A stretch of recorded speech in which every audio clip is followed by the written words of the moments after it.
നമ്മൾ ആരും മനസ്സിൽ ധരിക്കാത്ത, ആരുടെയും മനസ്സിലേക്ക് വരാത്തൊരു പേരായിരുന്നു സുരഭി എന്ന പെൺകുട്ടി. മിന്നാമിനുങ്ങ്, സത്യത്തിൽ മിന്നാമിനുങ്ങായിരുന്നു. ആ മിന്നാമിനുങ്ങ് നമ്മുടെ മുമ്പിൽ മിന്നാമിനുങ്ങിന്റെ വെളിച്ചമല്ല, സൂര്യപ്രകാശവുമായി നമ്മുടെ മുമ്പിലേക്ക് വന്ന സുരഭി അവാർഡ് കൊടുക്കേണ്ടടുത്ത് കൊടുത്തു. എന്നാൽ അപ്പോഴും എനിക്ക് തോന്നിയത്, അപ്പോഴൊരു പുരസ്കാരം കൊടുത്തു. എന്തിനു വേണ്ടിയായി കൊടുത്തതെന്ന് എനിക്കൊരു പിടിയില്ല കേട്ടോ.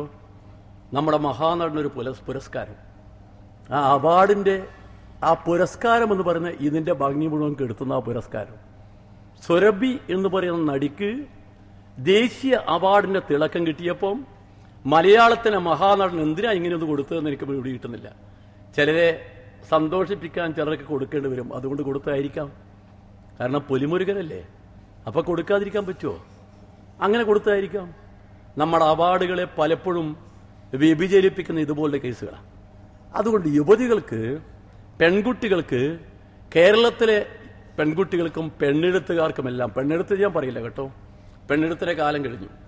ഇപ്പം പുരുഷന്മാരെക്കാളും നന്നായി എഴുതുന്ന പെൺകുട്ടികൾ, യുവതികൾ നമ്മുടെ നാട്ടിലുള്ളതാണ്. ഇപ്പം അതിനുവേണ്ടി റിസർവേഷൻ്റെ കാര്യമില്ല.